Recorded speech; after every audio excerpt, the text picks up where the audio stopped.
यूं तो मिल जाएंगे ऐसे वैसे कैसे भी लोग, पसंद आते हैं मगर हमें हमारे जैसे ही लोग। तो इस भीड़ से तंग आकर परेशान है क्यों, ढूंढ कहीं बैठे होंगे तेरे जैसे ही लोग। नमस्कार, आदाब, मैं हूं मार्टिन फैसल और आज फिर हम आपके सामने हाजिर हैं ब्लैक मिर्ची टॉक शो में एक खास मेहमान के साथ। और आज की हमारी शख्सियत है आशू मलिक।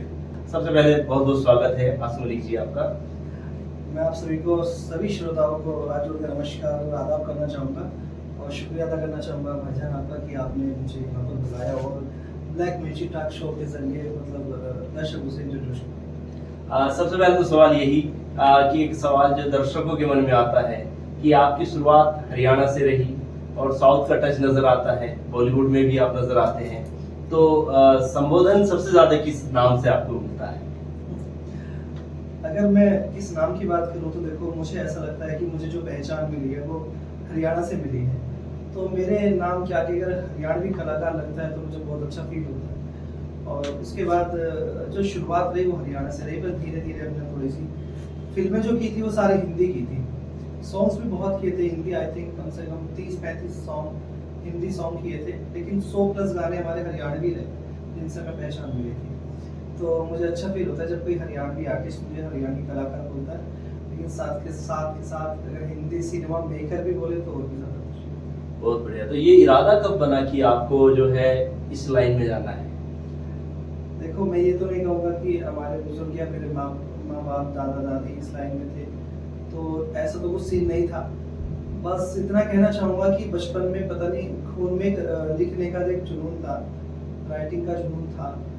वो एक्टिंग में तब बदला जब शक्तिमान आया, और शक्तिमान से आपने भी देखा होगा कि फैजल भाई की छतों से लोग गिर रहे थे, बच्चे गिर रहे थे, तो उन बच्चों में ना कहीं एक बच्चा मैं भी था जो छत से कूद गया था। ये भूल गया था कि तेरे पास शक्तिमान की शक्ति नहीं है, लेकिन हाँ एक जुनून, एक कॉन्फिडेंस था कि मैं उड़ जाऊंगा। तो मैं वैसे नहीं कूदता था, मैं रेत पर कूदता था, ऊपर से रेत पर कूदता था। तभी से सारी चीजें पैदा हुई है और धीरे धीरे चीजें आज यहाँ तक आ गई। यानी कि आपको प्रेरणा जो है शक्तिमान से मिली, वो शक्तियां जो है आपको आज काम कर रही हैं। हाँ, लेकिन मैं इतना भी कहना चाहूंगा कि जैसे शक्तिमान तो हर इंसान है, आप भी शक्तिमान है, मैं भी हूँ। हर वो इंसान जो अपनी फैमिली संभालता है, हर वो इंसान जो अपना घर चलाता है, हर इंसान शक्तिमान है। क्योंकि कुछ शक्ति तो शौक वाली होती है, कुछ शक्ति ऐसी होती है, अब ये शक्ति तो है, इतना टाइम हो रहा है, लेकिन हम आप भी डेडिकेशन के साथ जो लगे हुए, वो जो डेडिकेशन है वो शक्ति है। हम धूप में, कड़ी धूप में काम करते हैं, वो भी तो शक्ति है। हम प्यासे रहकर, भूखे रहकर काम करते हैं, वो भी एक शक्ति है। तो मैं भी शक्तिमान हूँ, आप भी शक्तिमान है, और हर वो इंसान शक्तिमान है जो अपने घर परिवार फैमिली अपनी लाइफ में अचीव कर रहा है, मेहनत कर रहा है। शक्तिमान की एक शक्ति तो आप में हम इस वजह से भी शामिल कर देंगे कि अगर राइटर की बात आती है कि आप लेखक हैं, तो सीधा ख्याल जाता है कि आप साहित्य के स्टूडेंट रहे होंगे। लेकिन हमें आपसे चर्चा करके या फिर हमने पढ़ा नहीं कि आपने बहुत ज्यादा ऊंची कोई तालीम हासिल नहीं की हुई है। अगर इसका जिक्र करें तो ये बात हकीकत है कि मैं थोड़ा कम पढ़ा लिखा हूँ। मेरे सभी श्रोताओं को कम पता है इस बारे में। तो मैंने पढ़ाई बहुत कम की थी। ओपनली बात करूँ तो 4th क्लास पढ़ा था मैं। 5वीं क्लास में तिहाई पेपर होते थे, तो मैंने 2 पेपर दे दिए थे, क्योंकि फैमिली की कंडीशन कुछ ऐसी थी कि पढ़ नहीं पा रहा था। मेरे पापा मजदूरी करते थे, आइसक्रीम बेचते थे, कुल्फी बेचते थे, तो उनसे गुजारा कर करके पढ़ाई हुई थी। तो मैंने तो मेरे सपने पूरे नहीं कर पाए, लेकिन मेरी फैमिली में सभी लोग पढ़े लिखे हैं, चाहे वो मेरा भाई हो, बहन हो, सभी लोग। आपकी जो जर्नी है ये यूथ को प्रेरित करेगी। अक्सर जो यूथ पढ़ाई से बच जाते हैं या फाइनेंशियल कंडीशन की वजह से नहीं पढ़ पाते हैं, लेकिन बावजूद उसके क्योंकि आपने वो चीज अचीव की जो पढ़े लिखे लोग भी नहीं कर पाते हैं, तो यकीनन उनको ये प्रेरणा मिलेगी कि अगर आपके किसी वजह से आप नहीं पढ़ सके हैं तो अपनी जिंदगी को फिर वो नए सिरे से शुरू कर सकते हैं। एक जो है आपने एक नई चीज को शुरू किया है कि हरियाणवी मूवीज में साउथ का जो एक बिल्कुल टच नजर आता है। इसके पीछे क्या रीजन है और ये ख्याल कहाँ से आया? इसके पीछे रीजन ये है कि देखो, हरियाणा हो, बॉलीवुड हो, साउथ हो, भीड़ साथ तो हर जगह है, और अक्सर चाहते वही लोग हैं जो भीड़ से थोड़ा हटके काम करते हैं, लीग से हटके काम करते हैं। मैंने बहुत सॉन्ग किए, और ऐसा नहीं है मैं कि मैं अपने आप को बेस्ट नहीं कहना चाहूँगा, क्योंकि मुझसे बड़े अच्छे अच्छे अभिनेता हरियाणा में हैं, सभी सीनियर है और मैंने सबसे कुछ ना कुछ हमेशा से सीखा भी है। तो ये बात सभी जानते भी हैं कि और मैं अपने सीनियर्स की बहुत इज्जत भी करता हूँ। मुझे ऐसा लगता है कि सभी सॉन्ग कर रहे थे तो मैं भी सॉन्ग ही क्यों। ठीक है, मुझे पहचान मिली हरियाणा से, मेरा घर चला हरियाणा से, मैं फैमिली की जिम्मेदारी उठाने लायक हो गया हरियाणा से, लेकिन मुझे हमेशा से कुछ बड़ा करना था। और सबसे बड़ा मुझे एक, जैसे कि मैंने आपसे बताया था कि मैं पढ़ा लिखा नहीं हूँ, तो मैं एक ऑडिशन देने के लिए गया हुआ था और ऑडिशन वो दिल्ली में ही था। तो जब मैं दिल्ली ऑडिशन के लिए आया हुआ था तो चीज़ें क्या हुई हमारे साथ, हम पे एक बाइक थी पैसन क्योंकि बाइक बहुत क्रेज चल रहा था उस वक्त। तो हमें बताया गया था 2100 रुपये लगेंगे ऑडिशन के लिए, आप ऑडिशन देने आ जाओ। तो वो ऑडिशन देने के लिए मैं गया तो वहाँ पे इंग्लिश में डायलॉग दे दिया, और जब इंग्लिश में डायलॉग दे दिया तो मुझे सच बताऊँ, मुझे बहुत अनकंफर्टेबल फील हुआ कि मुझे तो इंग्लिश आती नहीं, मैं कैसे बोलूँ, मेरे तो 2100 रुपये गए। और वो 2100 रुपये आप यकीन करेंगे उस वक्त अगर मैं बात करूँ तो अब से 11 साल पहले थे वो 2100 रुपये मेरे लिए बहुत ज़्यादा वैल्यूबल थे। कि आज की डेट में अगर मैं बात करूँ तो शायद वो 2100 रुपये मुझे इकट्ठा करने में 1.5 महीना लग गया था, आज मुझे शायद 20 लाख रुपये इकट्ठा करने में समय ना लगे। तो वहाँ पे एक डायलॉग था और आज भी मुझे वो डायलॉग याद है, और हिंदी और इंग्लिश वो मिक्स था। तो हिंदी में तो क्या मैं बोलूँगा, लेकिन आज भी वो इंग्लिश के कुछ शब्द मेरे माइंड में आज भी है। तो जब एक लड़का लड़की को मतलब अलग, लड़की जब अलग होती है लड़के से, तो लड़कों से रोकते हुए एक ही बात कहता है कि कुछ शब्द बोलकर लास्ट में सिर्फ इंग्लिश के ये वर्ड बोलता है कि I have so decided it's better to forget you, I want to change your decision, I can't wait for some time. तो जब ये वर्ड आज तक, सच बताऊं वो हिंदी के वर्ड मुझे आज तक याद नहीं है, लेकिन ये इंग्लिश के वर्ड मेरे जहन में आज भी इसलिए क्योंकि मेरे लाइफ का वो पहला ऑडिशन था। लेकिन फिर भी मैंने इतना अच्छा ऑडिशन दिया था, लेकिन फिर भी मैं वहाँ से रिजेक्ट कर दिया गया था, क्योंकि उस वक्त टैलेंट को कम, पैसे को ज़्यादा वैल्यू दी जा रही थी। तो और चूंकि जैसे मैं बहुत साफ सुथरा इंसान था तो मैं मुंह फट था, मैं बोल देता था जी मैं नॉर्मल फैमिली से हूँ और गरीब परिवार से हूँ। तो उन्हें ऐसा लगता था कि नहीं, हमें तो एक ऐसा बंदा चाहिए, ऐसा हीरो चाहिए जो लाखों इन्वेस्ट करे। तो अच्छा ऑडिशन देने के बाद भी मुझे रिजेक्ट कर दिया गया था। फिर बस ये है कि नहीं, अब तो करना है, बस करना है। फिर बहुत कोशिश की कि कोई गुरु मिल जाए, सर पे हाथ रख के देखें। इस चीज़ में मैं ये कहूँगा कि मैं किस्मत मेरी खराब रही और मेरा कोई गुरु नहीं रहा। मुझे किसी ने उंगली पकड़ के ये नहीं कहा कि मैं तेरे साथ हूँ, तू कर आगे। ऐसी बात नहीं है, सपोर्ट बहुत लोगों ने किया मुझे, और एक एक का नाम लूँगा तो शायद बहुत टाइम निकल जाएगा। मुझे सब ने सपोर्ट किया, लेकिन पर्टिकुलर मेरा कोई गुरु नहीं बना। मैंने स्पेशली बोला भी था किसी एक इंसान को कि आप मुझे अपना चेला बना लीजिए, तो उन्हें ऐसा कभी एहसास ही नहीं था। उन्हें ऐसा लगता था कुछ नहीं कर पाएगा भविष्य में, लेकिन आज वो देखते थे तो उन्हें एहसास होता है कि हाँ ये बहुत कुछ कर गया। हमने आपकी मूवीज देखी है, मूवीज के पार्ट देखे हैं, तो हर एक मूवी में एक अलग किरदार, चैलेंजिंग किरदार, और वहाँ पर जो है मतलब एक से हटकर दूसरी, मतलब बिल्कुल डिफरेंट। ये खास करके अगर हम उसकी बात करें तो एक ऑडियंस को पूरी तरीके से अट्रैक्ट करने वाले आपके किरदार, तो कितना चैलेंजिंग रहता है ये आपके लिए? मुझे तो ऐसा लगता है कि सिंपल, मैं क्यों बोलूँ, सिंपल तो सभी कर ही रहे, तो चैलेंजिंग करने में मज़ा आता है। और कल को अगर मैं चाहता हूँ कि कल को अगर मैं स्टार या सुपरस्टार बन जाऊँ तो मेरे नाम के पीछे चैलेंजिंग स्टार ज़रूर लगे। जैसे साउथ में बहुत नाम होते हैं, stylish star, angry star, young star. मैं चाहता हूँ कि मेरे नाम के पीछे चैलेंजिंग स्टार लगे, वो लगे। और वो क्यों लगे? क्योंकि मुझे ऐसा लगता है कि पब्लिक आपको एक तरीके से देखते देखते बोर हो जाएगी। आप कब तक एक तरीके के वही एक्सप्रेशन, वही फेस लुक, वही बॉडी, वही फिल्में, कब तक? और पब्लिक, मैं किसी भी पर्टिकुलर एक बंदे को नहीं कहूँगा, मैंने यहाँ पर, हमारे यहाँ पर भी ऐसी बहुत सारी फिल्में बनती है, ऐसे बहुत सारे लोग होते हैं जो एक ही लुक को कंटिन्यू करते हैं। मुझे ऐसा लगता है कि नहीं आशु, तुम ऐसे नहीं हो यार, तुम थोड़ी सी मेहनत करो और मेहनत करो। जबकि ऐसा भी होता है कि अगर मैं किसी दूसरी फिल्म के लिए तैयार होता हूँ ना, तो जैसे कि मुझ पर अभी भी परसों एक गाना आया था बदमाशी का, तो मेरा वो विलन वाला लुक ही नहीं है। वो इसलिए नहीं है, अब मैं नई फिल्म कर रहा हूँ ना, उसके लिए मैं खुद को प्रिपेयर कर रहा हूँ। तो ये चीज़ें मैं बहुत फेस करता हूँ, ये चीज़ें हर कोई फेस नहीं करते। वो सोचते हैं कि यार कोई नहीं, कैरेक्टर में ढले ना ढले, काम नहीं जाना चाहिए।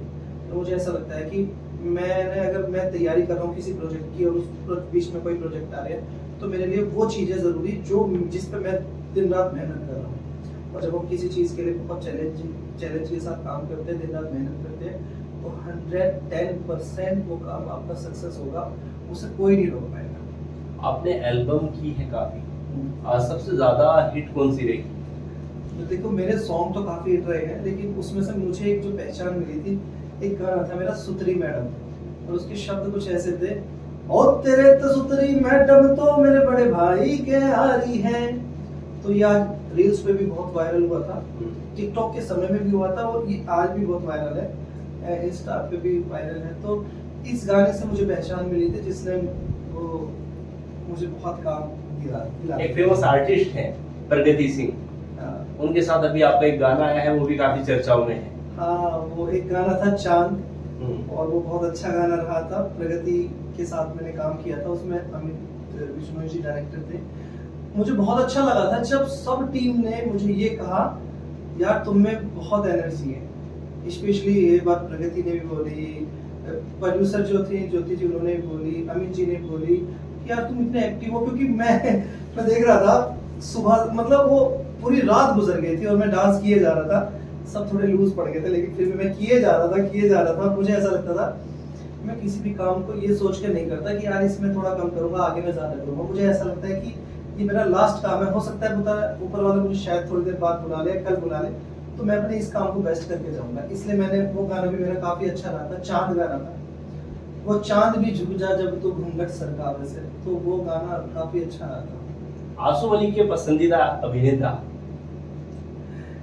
देखिए वैसे तो अगर मुझ में अगर एक्टिंग के गुण देखे जाए तो कुछ गोविंदा की भी झलक मिल जाएगी और कुछ शाहिद कपूर की भी झलक मिल जाएगी, लेकिन अगर मैं मेरा फेवरेट और मैं पसंद करता हूँ तो नाना पाटेकर जी।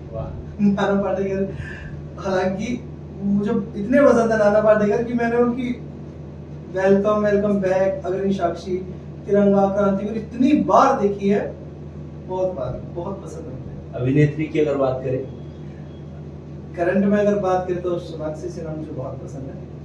वो पता नहीं क्यों पसंद है कि उनकी हैवी बॉडी है, तो शायद उनका हैवी बॉडी के साथ डांस मूवमेंट वो बहुत पसंद है। तो मुझे 23 तारीख को उनका निकाह भी है, तो कुछ शुभकामनाएं। जी जी पसंद है, इसका मतलब थोड़ा मैं शादी करना चाह रहा हूँ ऐसी कोई बात नहीं भाई, आप जहाँ रहो, जिसके साथ रहो, खुश रहो। Wish you very very happy married life in advance. तो ये दिल पे हाथ रख के बोल रहे हैं। दिल पे हाथ रख के बोल रहा हूँ। मुझे दुख हो रहा है इस बात का कि आपकी शादी हो रही है। मैंने सोचा था कि आपकी शादी से पहले हम एक बार काम करेंगे साथ में, और आप मुझसे कहेंगी आशु आई लाइक यू, मतलब ऐसे चाहे को आर्टिस्ट ही आप बोले, लेकिन भविष्य में कभी ऐसा दिन आए तो मैं जरूर आपके साथ काम करना चाहूंगा। और बहुत बहुत शुभकामनाएं यार, क्या बोलूं यार। और हॉबी की अगर बात करें आपकी, अलग कुछ स्पोर्ट्स में? मुझे डांस बहुत पसंद है। अच्छा। मुझे गेम ज्यादा पसंद नहीं है, मुझे डांस बहुत पसंद है। मुझे बाइक स्टंट करना बहुत पसंद है, लेकिन मैं बाइक स्टंट कर लेता हूँ, जैसे खड़े होकर बाइक चलानी वगैरह, मैं सारी चीज कर लेता हूँ। लेकिन तब से जब सबने फेस से बहुत प्यार हो गया ना, तब से मैं नहीं कर पा रहा उस चीज को ज्यादा, क्योंकि मुझे ऐसा लगने लगा किसी का किस दिन कुछ चोट लग गई तो कैरियर स्पॉइल हो जाएगा। इसलिए आगे का टारगेट क्या है, मतलब लक्ष्य क्या है? लक्ष्य ये है कि मैं इस इंडस्ट्री में, और यहाँ पर दिल्ली, यूपी या हरियाणा की बात करूँ, तो मैं अगर ये कहूँगा कि मैं एक ऐसा सिनेमा बनाना चाहता हूँ जो आने वाले समय में, मतलब यूथ के लिए भी बहुत अच्छा हो, लेकिन बहुत, जैसे कि केजीएफ, बाहुबली जैसी फिल्में। लेकिन मुझे ऐसा लगता है कि एक ही क्यों, बहुत सारी ऐसी क्यों नहीं। मेरा एक सपना है जी, मैं आपको खुल के बताऊं, आज तक मैंने कभी शो ऑफ नहीं किया। मैं चाहता हूं कि मेरी खुद की कोई कंपनी हो, उसमें 10, 20, 50, 500 लोग काम करें, और जिस तरह मैंने स्ट्रगल किया, मैंने परेशानी झेली, मैंने लोगों को फेस किया, मुझे काम नहीं मिला, उस तरह लोगों को इतनी मेहनत ना करनी पड़े। मेरे पास आके कोई मुझसे कहेगा कि आशु भैया एक चांस मिलेगा, तो मैं उनसे कहूँ बाबू आओ, मेहनत करो, और ये कंपनी तुम्हारी है। मैं चाहता हूँ कलाकारों को काम मिले, ऐसा कुछ जरिया बन जाए। वो जरिया तभी बनेगा जब मेरी खुद की कंपनी होगी। आपका ताल्लुक भी उत्तर प्रदेश से रहा है, और उत्तर प्रदेश की जो सरकार ने घोषणा की कि फिल्म सिटी जो है वो नोएडा में बनेगी, तो उसको किस तरह से देखते हैं? क्या एक बदलाव आने की उम्मीद उत्तर प्रदेश में? बिल्कुल है। उत्तर प्रदेश में बदलाव आने की उम्मीद बिल्कुल है, क्योंकि फिल्म सिटी बन रही है तो लोगों को काम भी मिलेगा यहाँ पर। और मैं तो बस ये कहना चाहूँगा कि जितनी जल्दी बन जाए उतना जल्दी ठीक रहेगा, क्योंकि काफ़ी टाइम लग रहा है, जल्दी से जल्दी बन जानी चाहिए। क्योंकि देखिए, कलाकार बहुत है हमारे क्षेत्र में जिन्हें प्लेटफॉर्म नहीं मिल रहा है, काम नहीं मिल रहा है प्रॉपर तरीके से। और कलाकार ना बहुत पानी की तरह होता है, अगर उन्हें काम नहीं मिल पाता, उन्हें उनकी मंजिल नहीं मिल पाती है, तो बहुत से लोग सुसाइड कर लेते हैं, डिप्रेशन में चले जाते हैं, और भी बहुत सारी चीज़ें। मैं श्योर हूँ कि फिल्म सिटी बनने के बाद यहाँ पर बहुत तरक्की होगी उत्तर प्रदेश में, और बाहर के बहुत सारे लोग आएंगे, और कहीं ना कहीं हमारे उत्तर प्रदेश का बहुत बेनिफिट होने वाला है इस चीज़ से। अच्छा, जैसे आप हरियाणवी कलाकार के तौर पे अपनी पहचान मानते हैं, लेकिन आपका ताल्लुक उत्तर प्रदेश से है, किसी तरीके की पार्शलिटी यानी कि भेदभाव आपने हरियाणा में महसूस किया? देखिए, आप कहीं भी चले जाओ, कहीं भी, वो हरियाणा नहीं, आप हरियाणा के लोग अगर यूपी में आएंगे तो उनसे भी सवाल किया जाएगा। लेकिन मुझे ऐसा लगता है कि मुझे प्यार बहुत ज़्यादा मिला। एक दो लोगों का छोड़ के अगर मैं भेदभाव वाली बात करूँ तो कहीं ना कहीं मिल ही जाता है। हम जब साथ में कई लोग काम करते हैं तो साथ वाले लोग भी जलने लग जाते हैं, चाहे वो तब भी जलने लग जाते हैं कि ये इंसान आगे क्यों बढ़ रहा है, या वो तब भी जलने लग जाते हैं कि ये मुझसे बेहतर क्यों कर रहा है। तो मैं जानना चाहूँगा, मुझे बहुत लोग, मैं तो बस ये कहना चाहूँगा कि मुझे भी बहुत लोगों ने प्यार दिया है, मेरे साथ किसी ने भेदभाव नहीं की। सभी कंपनियां वाले मुझे बहुत प्यार करते हैं, सभी कलाकार मुझे बहुत प्यार करते हैं, और मेरे सीनियर जूनियर मुझे बहुत प्यार करते हैं, तो मेरे साथ कोई भेदभाव नहीं। जैसे कि आप एक राइटर भी हैं, तो राइटर के तौर पे आपकी पहचान है, जर्नी है, एक अलग यात्रा है, तो क्या जो है इस फील्ड में भी कुछ एक अलग कुछ काम करना चाहते हैं? देखिए, मैं वैसे बेसिकली तो मैं राइटर ही था, वो तो चीज़ें थी, मैं एक्टर बन गया, फिर मजबूरी थी, डायरेक्शन भी करने लगा। क्योंकि मैं जब फिल्म में करना चाहता था तब मैंने बहुत डायरेक्टरों को रिकमेंड किया, बहुत से लोगों ने मुझे बोला कि आप उस डायरेक्टर को लेके साथ में काम कर। तो उनका बजट इतना हैवी चला जाता था कि मैं ये सोचता था यार कैसे इस प्रोजेक्ट को करूँ। तब मैंने सोचा कि क्यों ना मैं खुद ही डायरेक्शन सीखूँ, और एक्टिंग करते करते करते मुझे आई थिंक मैंने 60-70 जब सॉन्ग कर लेते तब मुझे एहसास हुआ कि मैं डायरेक्शन कर सकता हूँ और मैं संभाल भी लूँगा। तो उसके बाद मैंने 40 से 50 गाने डायरेक्ट किए, और उसके बाद धीरे धीरे अपनी फिल्में आज तक मैंने जितनी भी की है सारी मैंने लिखी है मोस्टली, एक दो कुछ छोड़ के। अगर वो भी नहीं लिखी हो तो कॉन्सेप्ट मेरी रहे, स्टोरी मेरी रही है, थोड़ा बहुत योगदान रहा होगा एक दो लोगों का। तो बस ये है कि अचीवमेंट मिले, और उस ऊपर वाले ने अगर मुझे जरिया बनाया है उन दो लोगों को काम देने का, तो वो जरिया यूं ही ऐसे ही आगे चलता है। आपने काफी मूवीज की हैं, लेकिन शंकरा, रजनी, बजरंग, मजनू, बलवा 420, और इन सब में एक और फिल्म का मैं नाम अगर जिक्र लूं, बाली, तो हर किसी का किरदार अलग, हर किसी का कंसेप्ट अलग, और हर किसी को अगर हम देखें तो एक चैलेंजिंग स्टोरी नजर आती है। तो इस चीज का कैसे ख्याल आया, या फिर कैसे समझा कि हाँ दर्शक इस चीज को देखना चाहते हैं? मुझे ऐसा लगता है कि क्योंकि आपकी जो हमने देखा है मूवीज जो है वो कहीं ना कहीं सोशल इश्यूज को टच करती हुई नजर आती है। आप अच्छे से जानते हैं, अगर कहीं भी आप पेड़ कहते हैं ना कि पेड़ बचाओ पेड़ लगाओ, अगर आप नारा लगाएंगे तो यकीन मानिए कोई भी आगे नहीं है।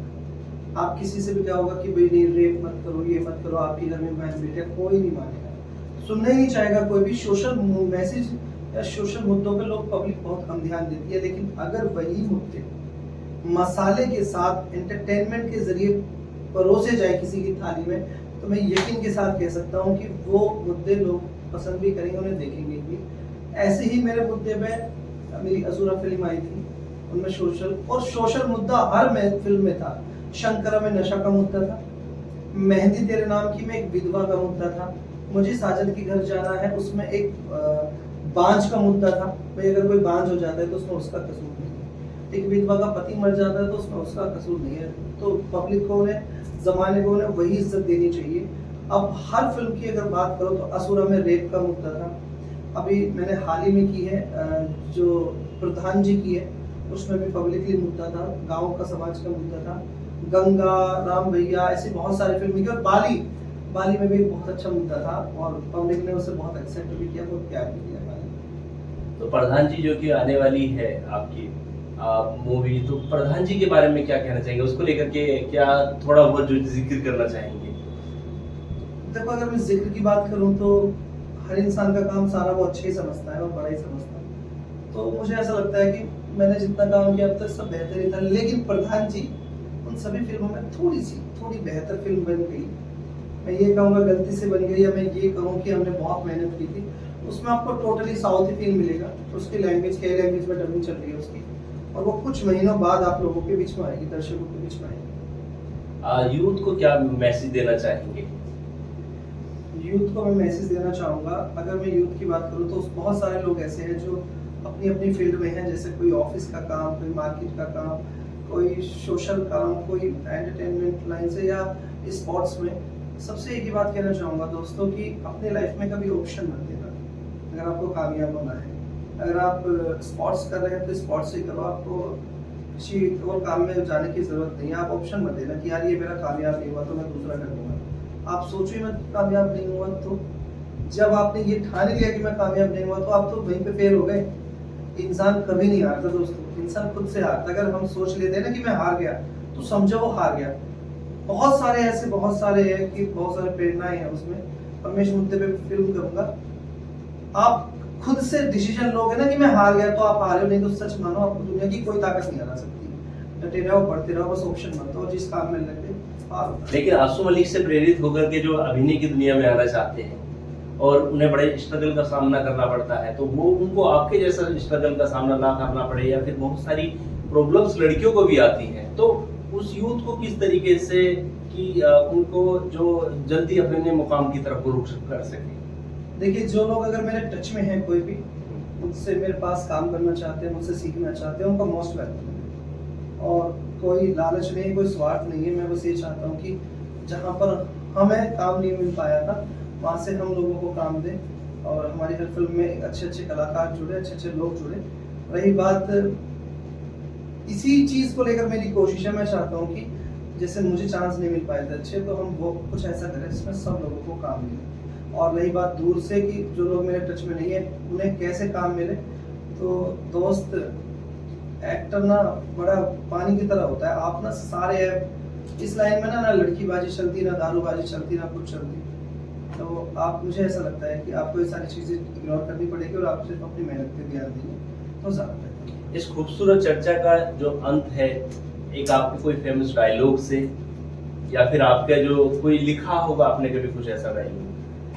देखिए, हर फिल्म में मैंने कुछ ना कुछ डायलॉग लिखे ही हैं। और जैसे कि अगर मैंने उसकी बात करूं तो एक असुरा में डायलॉग था, सोने के जेवर और सूर्य के तेवर हर किसी को शूट नहीं होते। वाह। तो ये डायलॉग था। और शंकरा में डायलॉग था, ए अपुन की हटी मतलब सबकी फटी। तो ये थोड़े थोड़े तकिया कलाम रहे हैं। और अगर कॉमेडी की बात करो तो ऐसी बहुत सारे फिल्म थे जिसमें हमने कहता ओ साब्जी, वो साला खुखरी कर देगा। तो ऐसे हमने बहुत सारी कॉमेडी, सारी चीजें, बहुत सारी फिल्में ऐसी रही है। अरे भाई, हमारा नाम है गुड्डू रंगीला भाई, और जब गुड्डू रंगीला नाम है तो मिजाज से थोड़े रंगीला ही है। ऐसे बहुत सारी चीजें हमने की थी।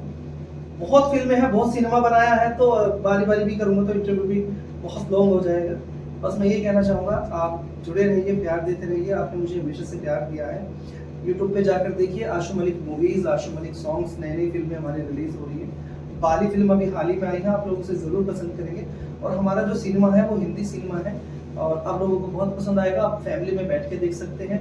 और साथ के साथ जो हमारा जो चैनल है ये ब्लैक मैजिक, और चाहे फेसबुक पेज हो तो उसको फॉलो भी कर लीजिएगा, सब्सक्राइब भी कर लीजिएगा यूट्यूब चैनल को, और हमारे भाई के चैनल को ज़्यादा से ज़्यादा प्यार दीजिएगा, और भाई को भी प्यार दीजिएगा।